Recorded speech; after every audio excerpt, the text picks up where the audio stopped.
इस कार्यक्रम के पुण्यार्जक हैं श्रीमान राजकुमार जैन, धर्मपत्नी सुलोचना जैन, पुत्र श्री राहुल मोनिका जैन, बेटी दामाद प्रवीण रूबी जैन, कुमारी पुण्या एवं समस्त डेरिया परिवार। प्रतिष्ठान Atishay filling station, petrol pump Kurwai, जिला Vidisha, Madhya Pradesh. Shrimati Manju Jain, Shrimati Tinkal, Ankit ji, Shrimati Rimpal Avinash ji, Shrimati Aashi Charlie ji, Harshit Aavi Lavanya, Labhansh Jain ply board Jagdalpur, Shrimati Manju Jain, Rakesh Jain, Anju Jain, Kriti Jain, Shruti Jain, Kala Pipal Mandi, जिला शाजापुर, मध्य प्रदेश। श्रीमती सुशीला देवी जी, भागचंद जी जैन, प्रीति, रवि सीए, रिद्धि, काव्या एवं समस्त काशलीवाल परिवार, सूरत। सुनील कुमार, किरण गंगवाल, अंकुर, नेहा गंगवाल, अंकित, सुगंध गंगवाल, एकांश, अन्वेशी, मानविक एवं समस्त गंगवाल परिवार, पंचशील नगर, अजमेर। श्रीमती सीमा, विक्रम जैन, बेतिगा, आयुषी एवं आयुष जैन, ओसवाल मॉल, तिलक नगर, इंदौर, मध्य प्रदेश। श्री विनोद जैन, श्रीमती सुमन जैन, गौरव जैन, नेहा जैन, सौरभ जैन, ईशु जैन, अन्वी जैन, प्रियाल जैन,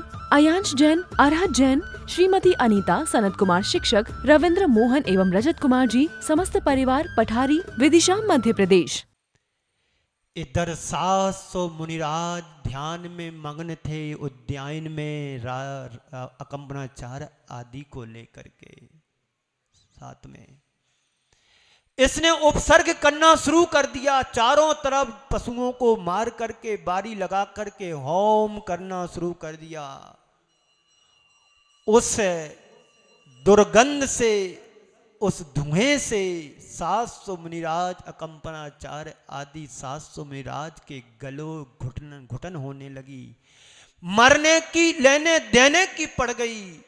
इस उपसर्ग को देख करके विष्णु कुमार मुनिराज के पास नहीं, एक क्षुल्लक जी रात्रि के समय में उन्हें एक आसमान में नक्षत्र डोलता हुआ दिखाई दिया। उसको देख करके उन्हें लगा कि अब तो अनर्थ होने वाला है। वहीं पर मुनिराज लेटे हुए थे। उनकी कराह को सुनकर के मुनिराज ने सोचा कि रात्रि के समय में मुनिराज बोलते नहीं है, ये आह की आवाज कहां से आई। क्षुल्लक जी बैठ करके कहते हैं कि गुरुदेव, कि हस्तिनापुर में जबरदस्त अकम्पनाचार्य आदि 700 मुनिराजों के ऊपर भयानक उपसर्ग चल रहा है। गुरुदेव, इसका बचाव का उपाय क्या है। मुनिराज ने कहा, इसका बचाव तो एक ही व्यक्ति कर सकते हैं, वह हैं विष्णु कुमार मुनि। विष्णु कुमार मुनि कैसे कर सकते हैं? तो स्वामी, उनके पास विक्रिया रिद्धि है, उस रिद्धि के माध्यम से वो कर सकते हैं। जो क्षुल्लक जी थे ना, वो विद्याधर थे। वो आकाशगामी विद्या के माध्यम से पल में कैलाश पर्वत पर जो विष्णु कुमार मुनिराज ध्यानस्थ थे, साधना में लीन थे, उनके चरणों में पहुंच गए। और पहुंचते ही कहते, गुरुदेव, अब ध्यान में रहने की जरूरत नहीं। पैर पकड़ करके झकझोर दिया, अब ध्यान से बाहर आओ। 700 मुनिराजों के ऊपर उपसर्ग हो रहा है। ध्यान से बाहर आए तो मैं क्या कर सकता हूं? क्षुल्लक जी, नहीं, मेरे गुरुदेव ने कहा है कि तुम्हारे पास विक्रिया रिद्धि है। मेरे पास, मेरे को तो नहीं पता है मेरे पास विक्रिया रिद्धि है। तो उन्होंने एक हाथ फैलाया तो मानसोत्तर पर्वत की एक छोर चला गया, दूसरा फैलाया तो दूसरी छोर चला गया। हाँ, मेरे पास विक्रिया है, पता पड़ गया।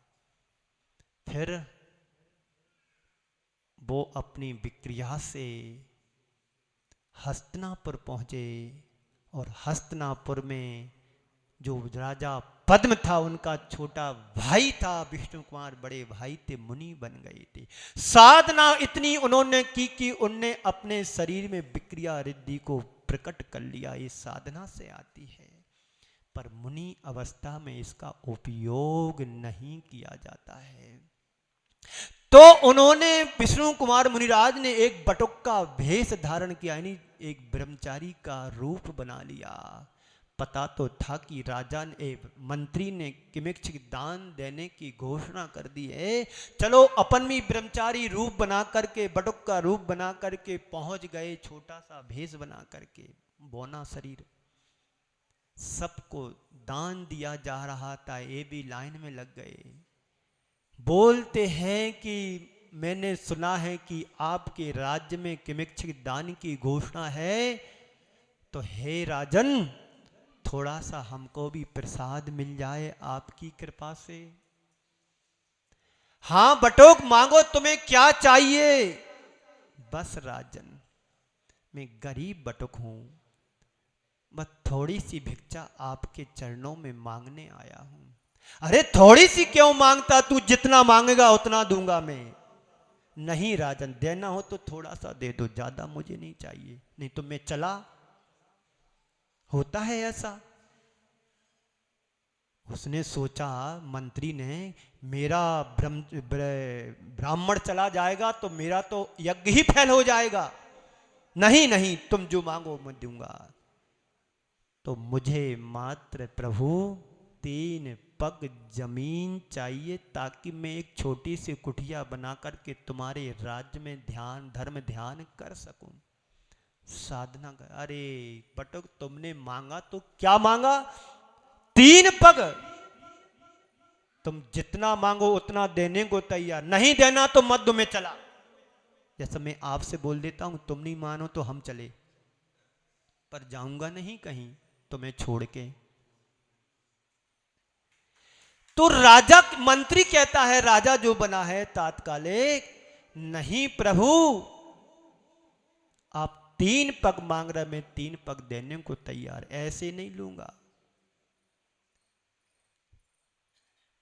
बटुक ने अपने कमंडलू से जल निकाला, ये जलांजलि दो, संकल्प लो कि मैं तुम्हें अपने पैर से 3 पग जमीन नापने का आदेश देता हूं। तुम्हारे पैरों से नहीं, मैं अपने पैरों से लूंगा। मैं छोटा हूं, छोटी सी जगह चाहिए, ज्यादा मेरे को आकुलता नहीं है।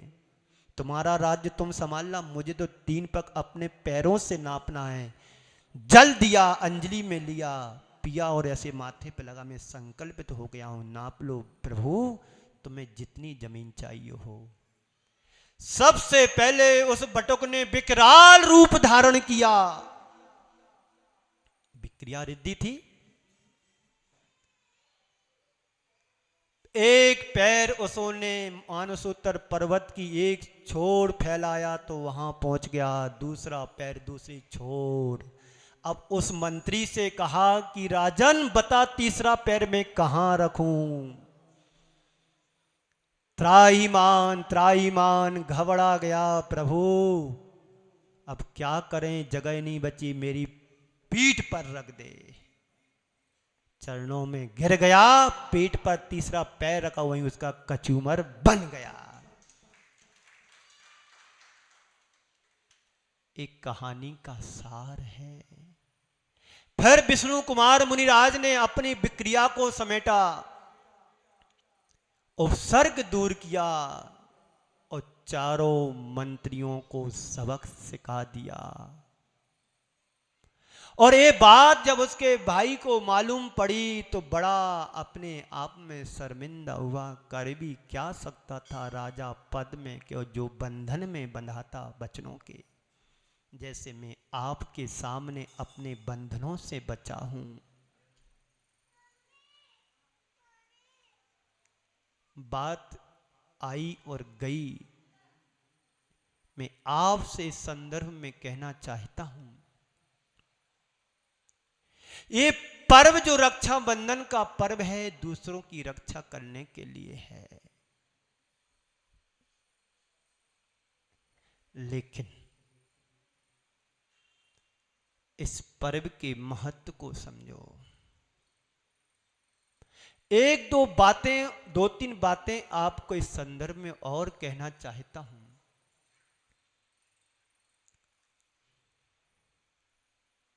विष्णु कुमार मुनिराज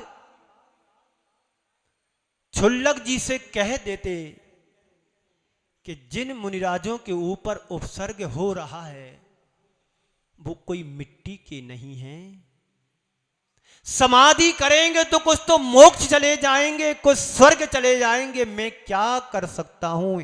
एक द्रव्य दूसरे द्रव्य का कुछ करता धरता नहीं है, कर नहीं सकता। ये बात विष्णु कुमार मुनिराज कह देते, जैसे मैं कह दूं आपसे, तुम जानो तुम्हारा काम जाने, मैं तो अपनी साधना करूंगा। ना मेरे को अध्यक्ष से मतलब, ना मंत्री से मतलब, ना संतरी से मतलब। हमें तो अपनी आत्मा के हित की बात सुनना है और सुनाना है। लेकिन नहीं,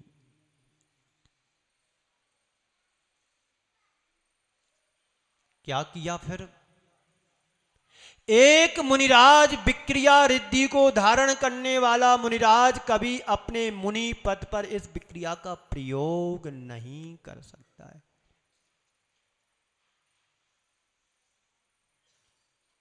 तो फिर क्या करें? उन्होंने अपनी मर्यादा का त्याग किया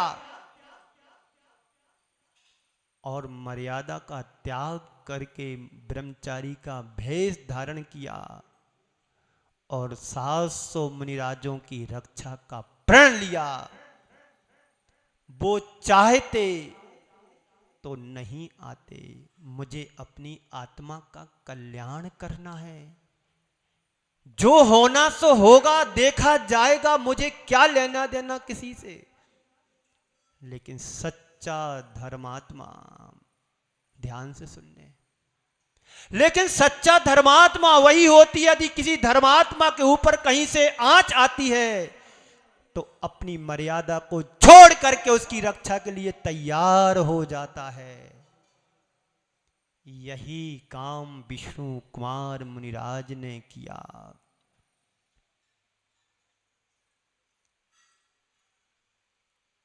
जब रावण कैलाश पर्वत पर बने हुए जिनालयों को समुद्र में गिरा रहा था,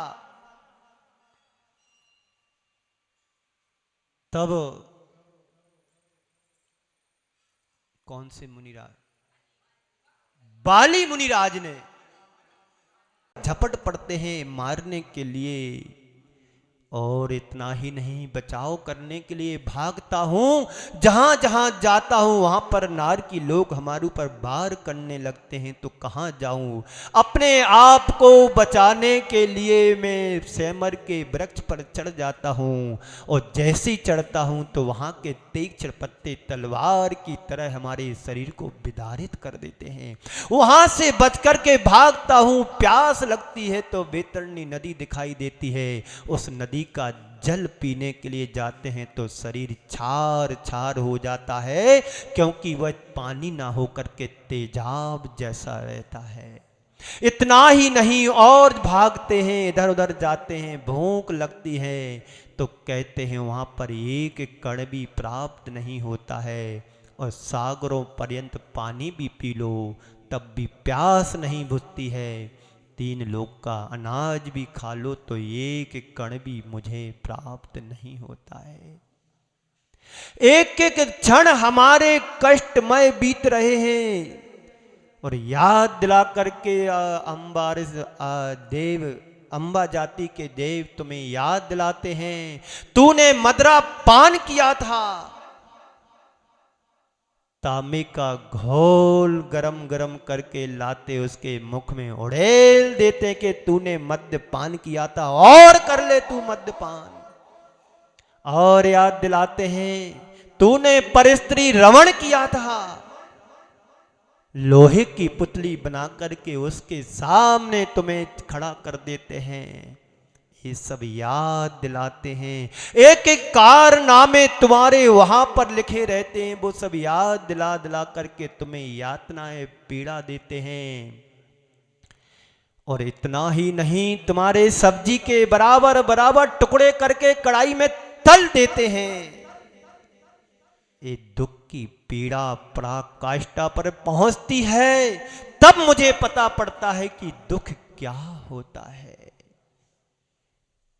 तो तुम जाओगे कहाँ यहाँ से भाग करके। एक दिन की बात नहीं, 2 दिन की बात नहीं, सागरों पर्यंत की आयु तुम्हें वहां पर भोगना पड़ती है।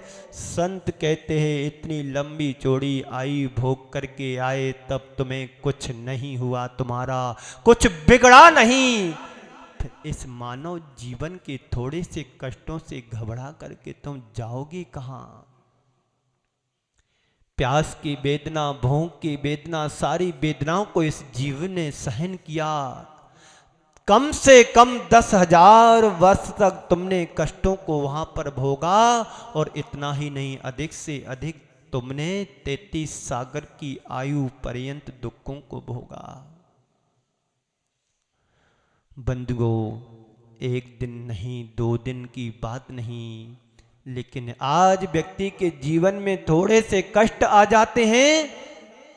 जब नरकों के दुखों को याद करता हूं तो मुझे लगता है कि पराकाष्ठा पर पहुंची हुई वेदना को मैंने भोगा है, वहां भी मेरा कुछ नहीं बिगड़ा। आज थोड़े से दुख से मैं व्याकुल हो उठता हूं। अपनी अज्ञानता के कारण, अपने व्यामोह के कारण, अपनी पाप लिप्सा के कारण मैंने नरकों में ऐसे दुखों को भोगे हैं।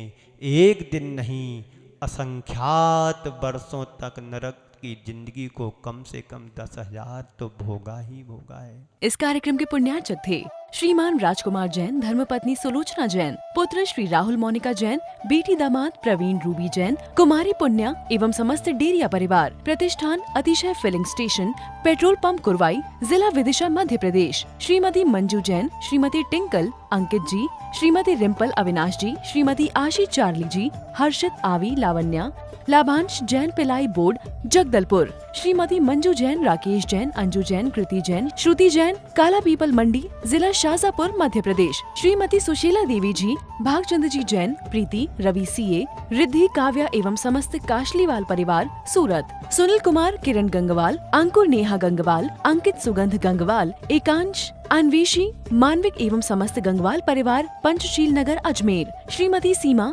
विक्रम जैन, बेतिगा, आयुषी एवं आयुष जैन, ओसवाल मॉल, तिलक नगर, इंदौर, मध्य प्रदेश। श्री विनोद जैन, श्रीमती सुमन जैन, गौरव जैन, नेहा जैन, सौरभ जैन, ईशु जैन, अन्वी जैन, प्रियाल जैन, अयांश जैन, अरहत जैन, श्रीमती अनीता, सनत कुमार शिक्षक, रविंद्र मोहन एवं रजत कुमार जी, समस्त परिवार, पठारी, विदिशा, मध्य प्रदेश।